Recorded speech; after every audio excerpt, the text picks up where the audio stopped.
Exode, chapitre 19. Le 3e mois après leur sortie du pays d'Égypte, les enfants d'Israël arrivèrent ce jour-là au désert de Sinaï. Étant partis de Réphidim, ils arrivèrent au désert de Sinaï et ils campèrent dans le désert. Israël campa là, vis-à-vis de la montagne. Moïse monta vers Dieu. Et l'Éternel l'appela du haut de la montagne en disant : « Tu parleras ainsi à la maison de Jacob.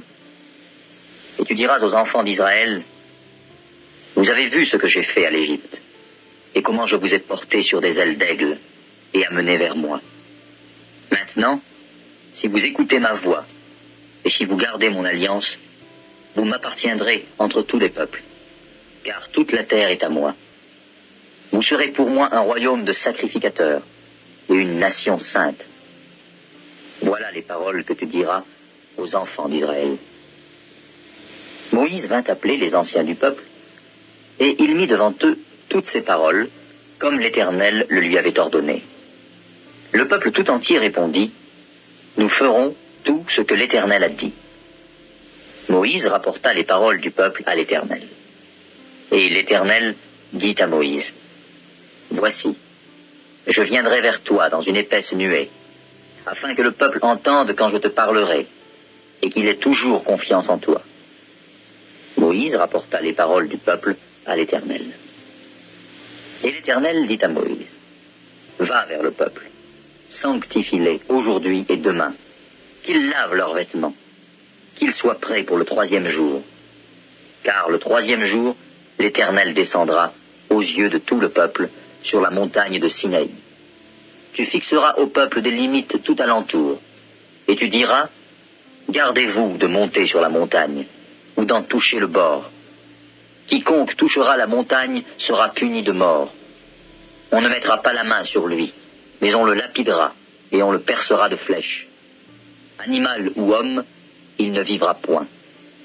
Quand la trompette sonnera, ils s'avanceront près de la montagne. » Moïse descendit de la montagne vers le peuple, il sanctifia le peuple, et ils lavèrent leurs vêtements. Et il dit au peuple : « Soyez prêts dans 3 jours, ne vous approchez d'aucune femme. » Le 3e jour, au matin, il y eut des tonnerres, des éclairs et une épaisse nuée sur la montagne. Le son de la trompette retentit fortement, et tout le peuple qui était dans le camp fut saisi d'épouvante. Moïse fit sortir le peuple du camp, à la rencontre de Dieu, et ils se placèrent au bas de la montagne. La montagne de Sinaï était toute en fumée, parce que l'Éternel y était descendu au milieu du feu. Cette fumée s'élevait comme la fumée d'une fournaise, et toute la montagne tremblait avec violence. Le son de la trompette retentissait de plus en plus fortement.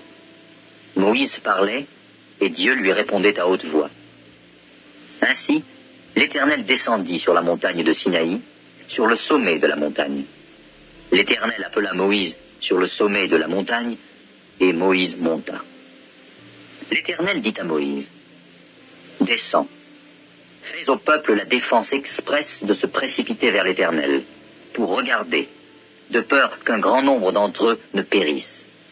Que les sacrificateurs qui s'approchent de l'Éternel se sanctifient aussi, de peur que l'Éternel ne les frappe de mort. » Moïse dit à l'Éternel : « Le peuple ne pourra pas monter sur la montagne de Sinaï, car tu nous en as fait la défense expresse en disant : Fixe des limites autour de la montagne et sanctifie-la. » L'Éternel lui dit : « Va, descends. Tu monteras ensuite avec Aaron, mais que les sacrificateurs et le peuple ne se précipitent point pour monter vers l'Éternel, de peur qu'il ne les frappe de mort. » Moïse descendit vers le peuple et lui dit ces choses. L'Exode, chapitre 20. Alors Dieu prononça toutes ces paroles en disant : « Je suis l'Éternel, ton Dieu, qui t'ai fait sortir du pays d'Égypte, de la maison de servitude. Tu n'auras pas d'autre Dieu devant ma face. Tu ne te feras point d'image taillée, ni de représentation quelconque des choses qui sont en haut dans les cieux, qui sont en bas sur la terre, et qui sont dans les eaux plus bas que la terre, Tu ne te prosterneras point devant elles, et tu ne les serviras point. Car moi, l'Éternel, ton Dieu, je suis un Dieu jaloux, qui punit l'iniquité des pères sur les enfants jusqu'à la 3e et à la 4e génération de ceux qui me haïssent, et qui fait miséricorde jusqu'en 1000 générations à ceux qui m'aiment et qui gardent mes commandements. Tu ne prendras point le nom de l'Éternel, ton Dieu, en vain. Car l'Éternel ne laissera point impuni celui qui prendra son nom en vain. Souviens-toi du jour du repos, pour le sanctifier. Tu travailleras 6 jours, et tu feras tout ton ouvrage. Mais le 7e jour est le jour du repos de l'Éternel, ton Dieu. Tu ne feras aucun ouvrage, ni toi, ni ton fils, ni ta fille, ni ton serviteur, ni ta servante, ni ton bétail, ni l'étranger qui est dans tes portes. Car en 6 jours, l'Éternel a fait les cieux, la terre et la mer, et tout ce qui est contenu. Et il s'est reposé le 7e jour. C'est pourquoi l'Éternel a béni le jour du repos et l'a sanctifié. Honore ton père et ta mère, afin que tes jours se prolongent dans le pays que l'Éternel ton Dieu te donne. Tu ne tueras point. Tu ne commettras point d'adultère.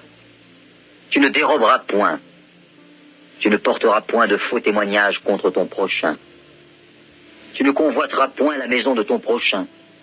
Tu ne convoiteras point la femme de ton prochain, ni son serviteur, ni sa servante, ni son bœuf, ni son âne, ni aucune chose qui appartienne à ton prochain. Tout le peuple entendait les tonnerres et le son de la trompette. Il voyait les flammes de la montagne fumante. À ce spectacle, le peuple tremblait et se tenait dans l'éloignement. Ils dirent à Moïse, « Parle-nous toi-même, et nous écouterons. Mais que Dieu ne nous parle point, de peur que nous ne mourions. » Moïse dit au peuple, « Ne vous effrayez pas, car c'est pour vous mettre à l'épreuve que Dieu est venu, et c'est pour que vous ayez sa crainte devant les yeux, afin que vous ne péchiez point. » Le peuple restait dans l'éloignement. Mais Moïse s'approcha de la nuée où était Dieu. L'Éternel dit à Moïse, « Tu parleras ainsi aux enfants d'Israël. Vous avez vu que je vous ai parlé depuis les cieux. Vous ne ferez point des dieux d'argent et des dieux d'or pour me les associer. Vous ne vous en ferez point. Tu m'élèveras un autel de terre sur lequel tu offriras tes holocaustes et tes sacrifices d'action de grâce, tes brebis et tes bœufs. Partout où je rappellerai mon nom, je viendrai à toi et je te bénirai. Si tu m'élèves un autel de terre, tu ne le bâtiras point en pierre taillée, car en passant ton ciseau sur la pierre, tu la profanerais. Tu ne monteras point à mon autel par des degrés, afin que ta nudité ne soit pas découverte. L'Exode, chapitre 21. Voici les lois que tu leur présenteras. Si tu achètes un esclave hébreu, il servira 6 années. Mais la 7e, il sortira libre, sans rien payer. S'il est entré seul, il sortira seul. S'il avait une femme, sa femme sortira avec lui.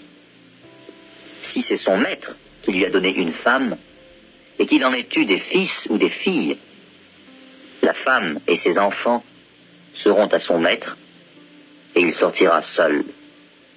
Si l'esclave dit « J'aime mon maître, ma femme et mes enfants, je ne veux pas sortir libre », alors son maître le conduira devant Dieu et le fera approcher de la porte ou du poteau, et son maître lui percera l'oreille avec un poinçon, et l'esclave sera pour toujours à son service. Si un homme vend sa fille pour être esclave, elle ne sortira point comme sortent les esclaves. Si elle déplaît à son maître, qui s'était proposé de la prendre pour femme, il facilitera son rachat. mais il n'aura pas le pouvoir de la vendre à des étrangers après lui avoir été infidèle. S'il la destine à son fils, il agira envers elle selon le droit des filles. S'il prend une autre femme, il ne retranchera rien pour la première, à la nourriture, aux vêtements et au droit conjugal.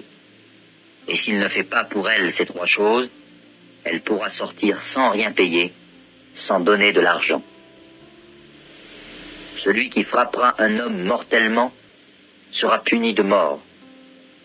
S'il ne lui a point dressé d'embûche, et que Dieu l'ait fait tomber sous sa main, je t'établirai un lieu où il pourra se réfugier. Mais si quelqu'un agit méchamment contre son prochain, en employant la ruse pour le tuer, tu l'arracheras même de mon autel pour le faire mourir. Celui qui frappera son père ou sa mère sera puni de mort.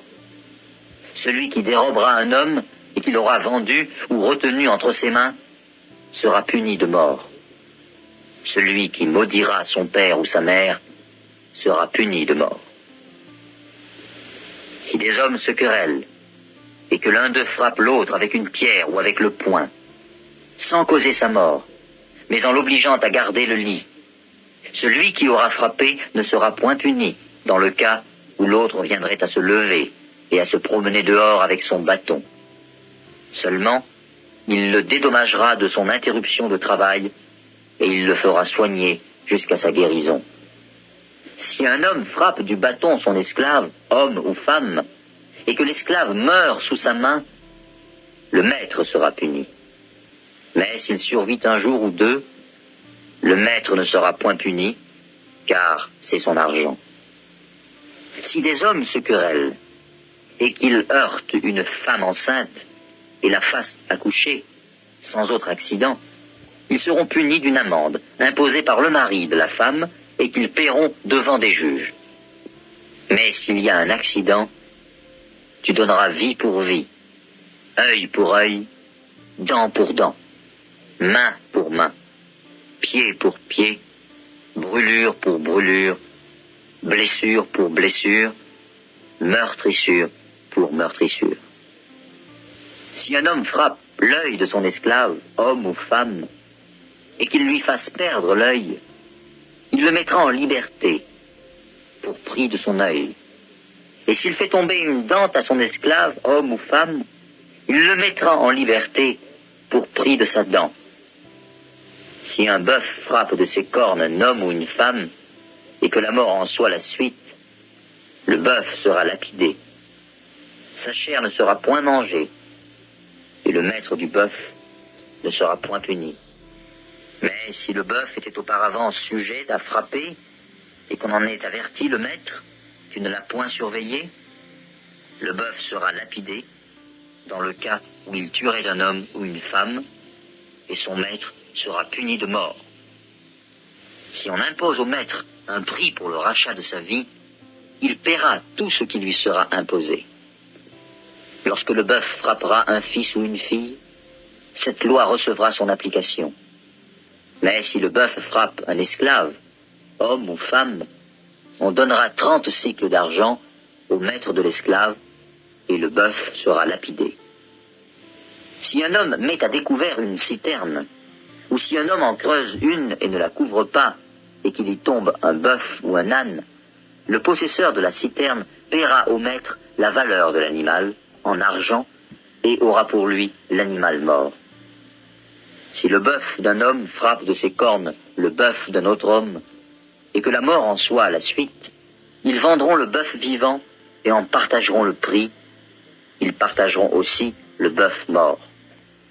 Mais s'il est connu que le bœuf était auparavant sujet à frapper, et que son maître ne l'ait point surveillé, ce maître rendra bœuf pour bœuf et aura pour lui le bœuf mort. L'Exode, chapitre 22.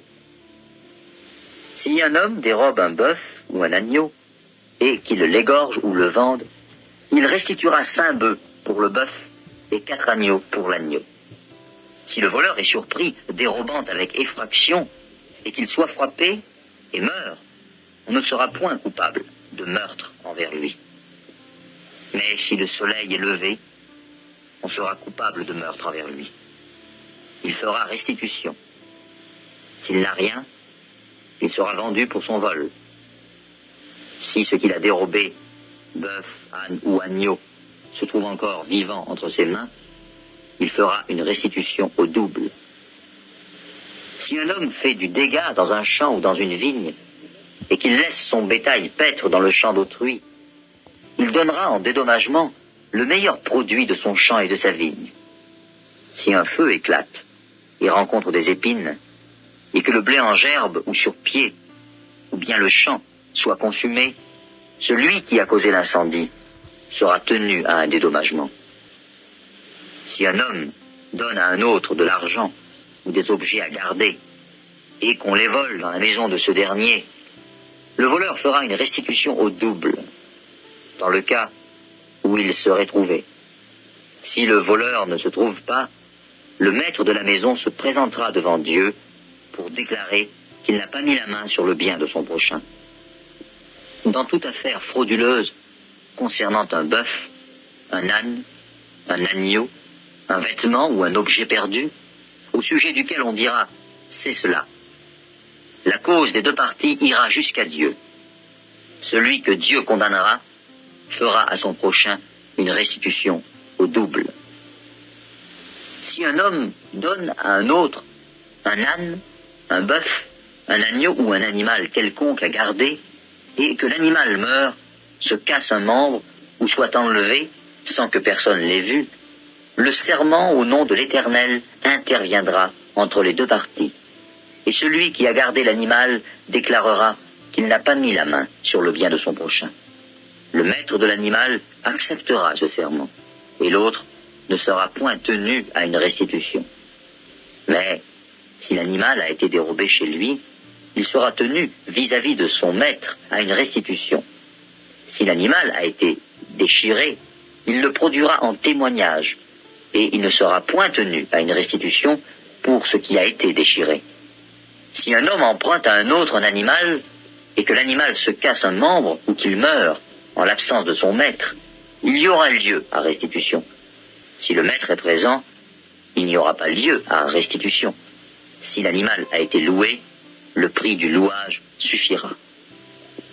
Si un homme séduit une vierge qui n'est point fiancée et qu'il couche avec elle, il paiera sa dot et la prendra pour femme. Si le père refuse de la lui accorder, il paiera en argent la valeur de la dot des vierges. Tu ne laisseras point vivre la magicienne. Quiconque couche avec une bête sera puni de mort. Celui qui offre des sacrifices à d'autres dieux qu'à l'Éternel seul sera voué à l'extermination. Tu ne maltraiteras point l'étranger, et tu ne l'opprimeras point, car vous avez été étrangers dans le pays d'Égypte. Tu n'affligeras point la veuve, ni l'orphelin. Si tu les affliges et qu'ils viennent à moi, j'entendrai leurs cris. Ma colère s'enflammera, et je vous détruirai par l'épée. Vos femmes deviendront veuves, et vos enfants orphelins.